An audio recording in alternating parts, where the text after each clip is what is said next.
Welcome to the Polgar Chess University. In this lesson, I'd like to share with you one of my own games that I played some years ago. That's a very typical example of how the Queen's Gambit can develop. And let's get started with this game. I played d4, and my opponent's first move was knight f6. You may wonder, but didn't she say it's a Queen's Gambit? And doesn't Queen's Gambit start with d7, d5?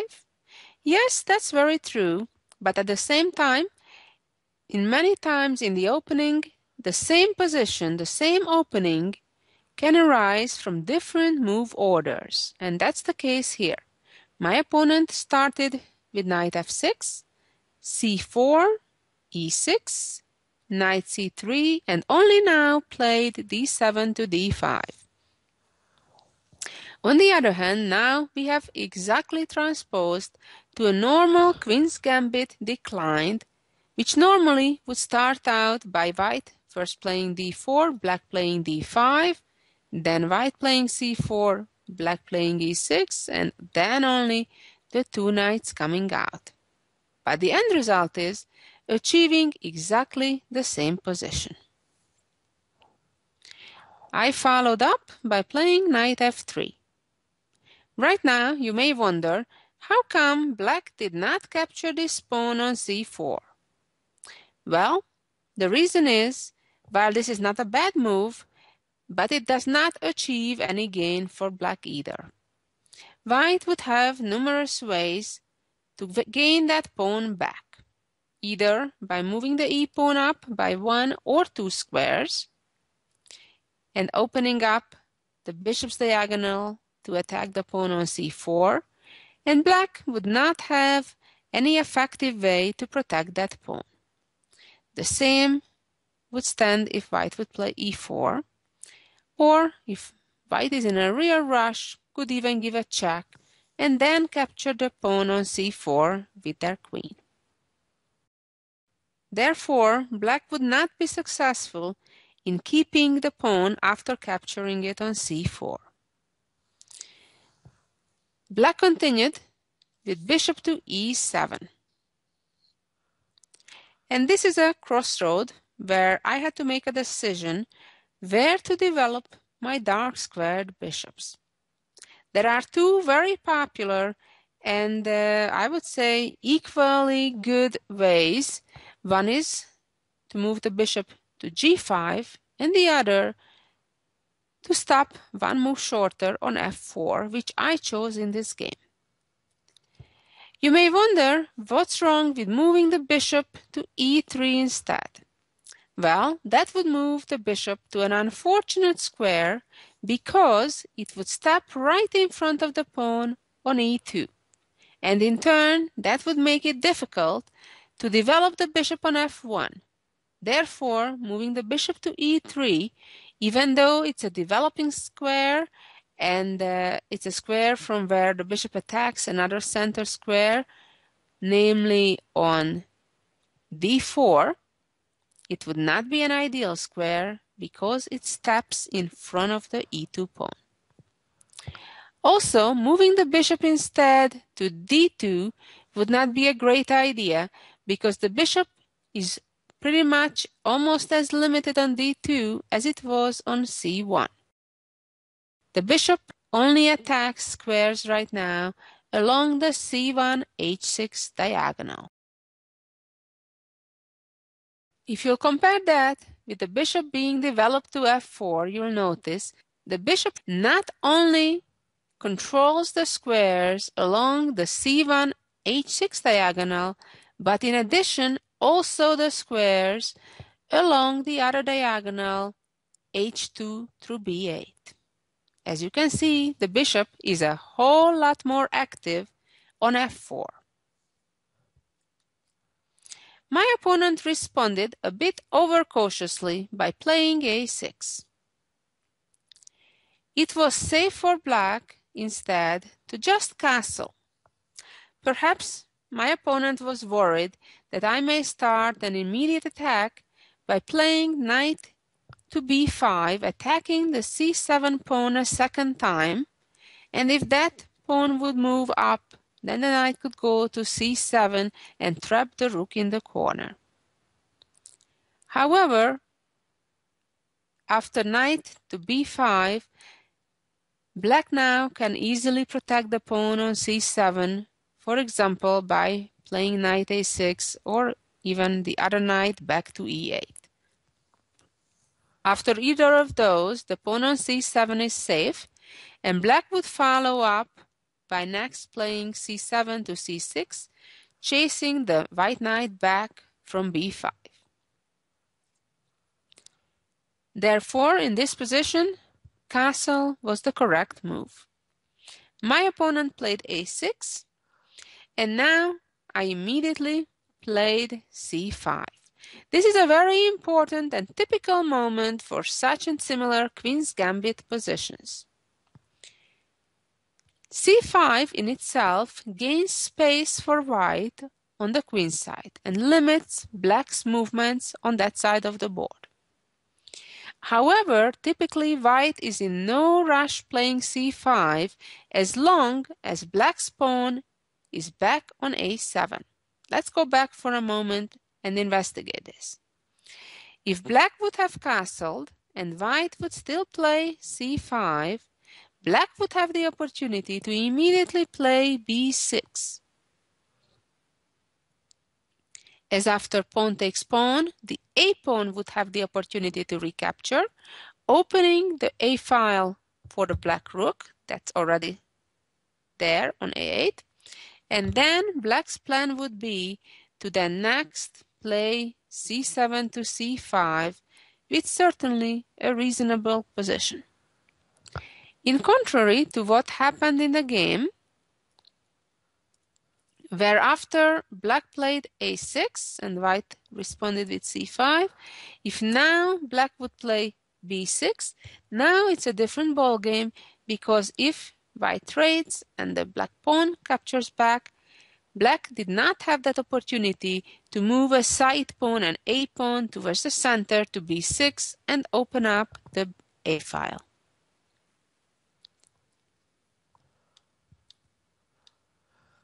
In this position, my opponent responded with knight b to d7, developing, and I played e3. Normal developing move again, came bishop to d3. And my opponent played c6. Now the game starts to be interesting. Both sides are mostly developed already. And here there is an issue, again, a typical Queen's Gambit issue. Remember the idea that white needs to make a decision whether are they willing to allow the black knight to come to h5 and then being able to trade that knight for white's bishop on f4, or do they prefer to try to save that bishop by playing h3, a very typical move, so white can meet a potential knight h5 by hiding the bishop on h2.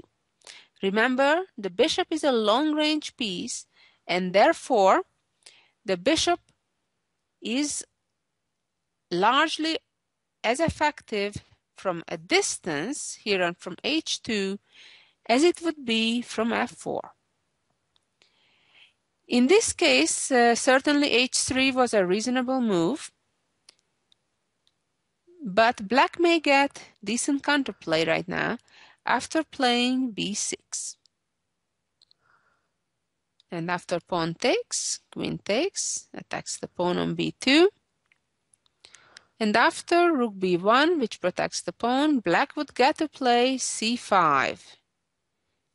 It's quite important from black's perspective to try to be able to play c5 to make sure that pawn that was on c6 a move ago will not remain a weakness. Also, after knight a4 now, black would gain time by giving a check from a5. Let's go back. In this game, I chose to castle and rather give my opponent the opportunity to trade his knight for my bishop on f4. If black would play similarly as we've seen in the last variation by playing b6 right now, my plan was to trade and then immediately play knight a4. Now that I have already castled, black no longer has an opportunity to check on a5, and when the queen would move away, then I would be ready to play rook c1. And now we're exactly seeing a situation where the black pawn remained on c6, wasn't able to timely play c5, and therefore that pawn will become a weakness in itself, and in addition, because of black's current pawn structure, the black bishop on c8 is also becomes very passive. Let's go back again. After castling, my opponent indeed went after my bishop and played knight h5.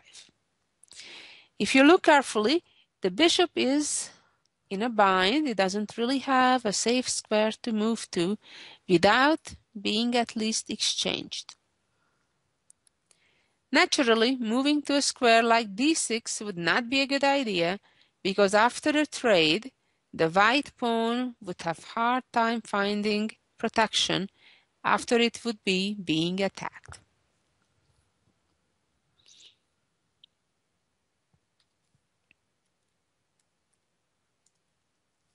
There are many situations where, in similar situations, white is happy to move the bishop back and allow the trade rather on g3 than elsewhere. The situations when those are working better is when white didn't castle yet, and white's rook would be still on the h file, which it is not right now, and therefore I did not like this idea of retreating the bishop and having it being allowed to be traded for black's knight on g3.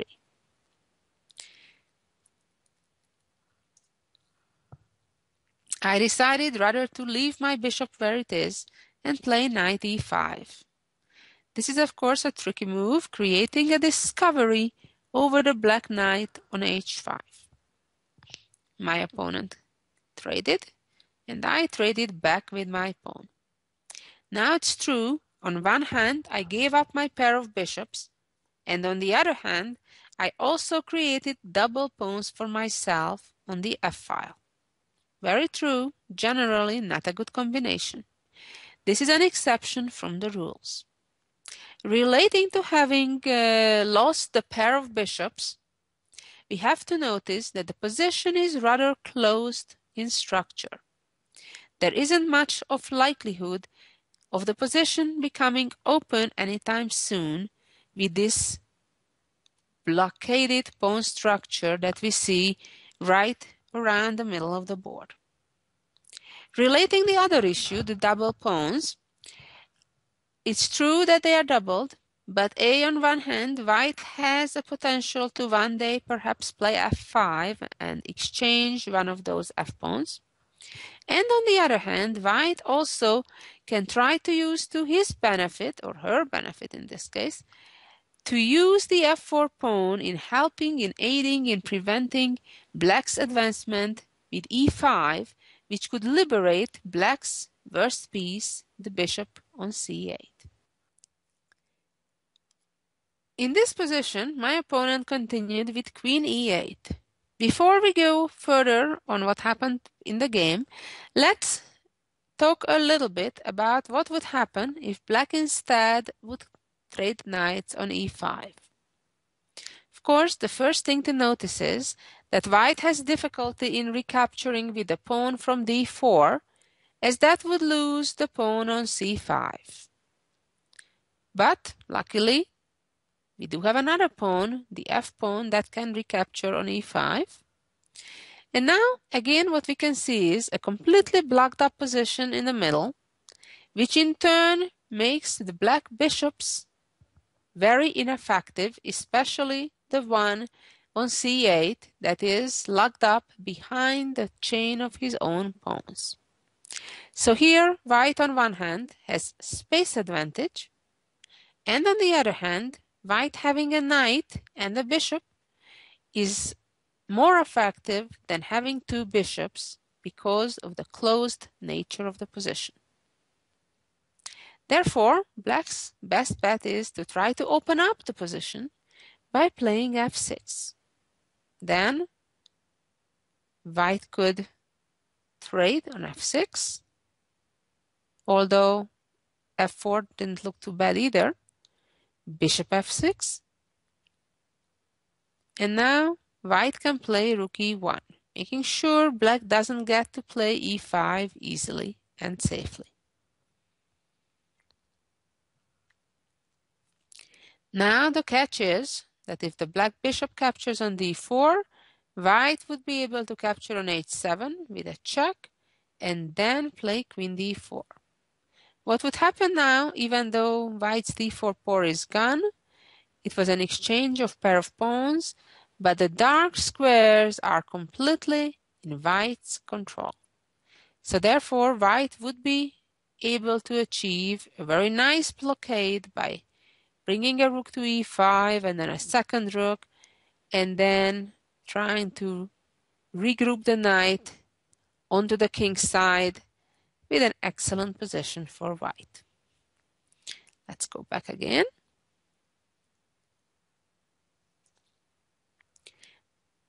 As I mentioned, my opponent continued with queen e8.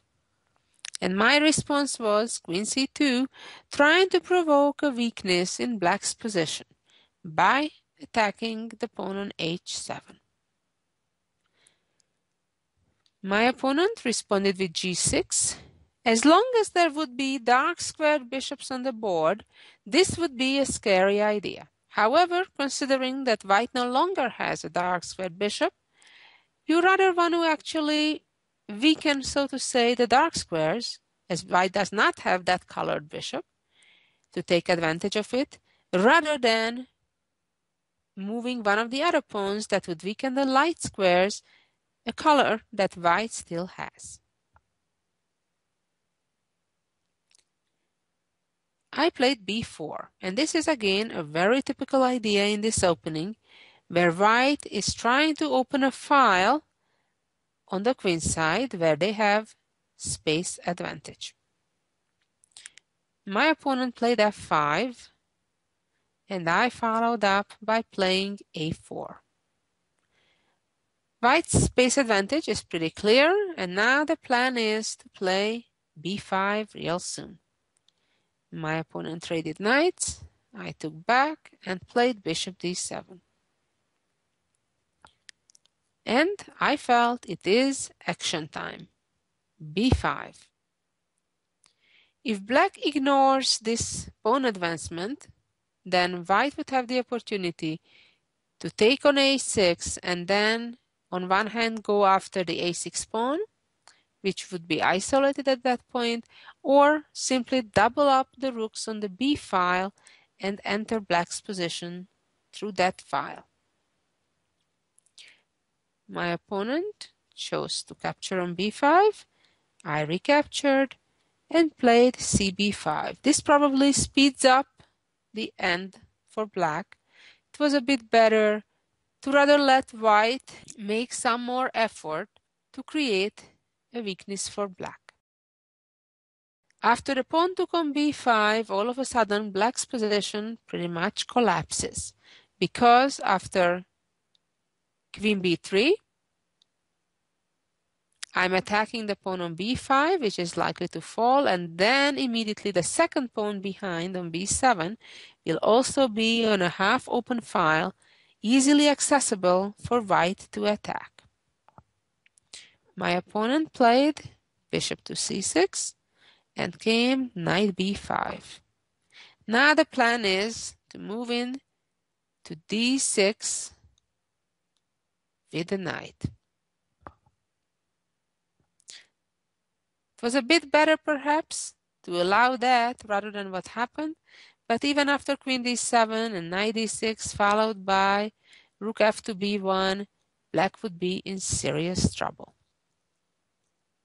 In the actual game, my opponent captured my knight on b5. I simply recaptured.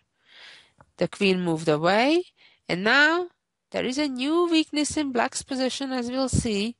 the one on e6. In fact, if you notice, all of the black pawns are on light squares, handy for my bishop to attack them. I traded rooks on a8 and then played bishop to d7, immediately attacking the pawn. If black would now choose to protect the pawn with the queen, the problem is my rook comes to attack the pawn on b7. The only way to directly protect that pawn is to play rook b8, and now the problem is the rook is on an unprotected square, allowing white to advance the c pawn using that same pin. Instead, my opponent chose to protect the pawn on e6 with his king f7, and now the simple queen b6 attacks the pawn on e6 a second time, and black is hopeless. My opponent resigned. After the e6 pawn would be lost, the d5 pawn would follow pretty soon, as well as the one on b7. A very instructive game, very typical for Queen's Gambit ideas. And now let's see the jewel of the week, which is a pretty instructive rook endgame. Here we go. It's a rather simple looking rook endgame, but actually it's pretty complicated. Both sides have a far advanced passed pawn. Of course, whites look a bit even further advanced. Well, if you feel like it, try to pause the video and try to figure out the solution yourself. The first move is pretty natural, by white advancing the f-pawn. What happens now is that the white pawn is only one square away from promotion, although white still has a rook right on that square that would need to free up the road for the pawn. So therefore, if black would make kind of an ignorant move and focusing only on their own plan, advancing their pawn, they would realize quick that after a check with white's rook, followed by the pawn promoting to a queen, the game would be over real quick. But black can do much better than that, namely moving the king to f1. But now the white rook is ready to move to prepare the promotion of the pawn. The correct move is rook b8. And now black's best choice is to give a check with the rook. And this is a bit tricky moment where white has to be careful where they go with the king. Of course, naturally, the king needs to go towards the black pawn. Moving to b7 would spoil the game for white and allow black to get away with a draw. After rook f2, pawn promotes, rook captures, king e2, of course not king e1, when then after rook attacks the pawn cannot be protected. So therefore, king e2, of course. And then after rook c8, king d3, followed by simply pushing the black pawn, the game will end in a draw. Let's move on and see how white should play in this position. The correct move is to move to b6. Check, king c7, rook f2. And this is the key moment of this endgame. Again, if white would right now promote the pawn to a queen, after rook takes and king e2, again the game is a draw. And this is a very important idea, a pattern that I suggest you remember. That white can come all of a sudden from the other side. Check. If king e2, rook b2 check, after which white will trade rooks and simply promote the pawn. But what if the king goes simply to the other side? Well, then the point is to sacrifice our own rook by pinning the black rook, and then if rook takes rook, pawn promotes, And now white has a significant material advantage and the winning position. I'll show you just a sample variation how things can end up. Just in general, remember that in queen versus rook type of endgames, oftentimes the stronger side is able to play for a fork. For example, right now, white is threatening to move the queen to g7, forking black's king and rook at the same time. Black's best move right now is to play rook to c2, getting away from the fork. And now white should simply bring the king closer to attack the pawn and just keep moving up and keep moving up. And now it's time to move the queen up. The good news is we can do it check after check. And another check, and yet another check, and yet another check. Black needs to be extremely careful not to step into a square which would allow a fork or a skewer. If you can look, every move other than king e2 would have immediately allowed white to win black's rook. Queen e4. Again, if the king moves to the f file, white would just play queen f4, forking black's king and rook. On the other hand, after king d2, queen f4, followed by king d3, is also quite hopeless for black.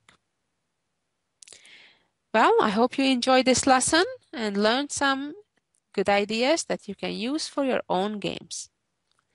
Thank you for listening, and so long until next week.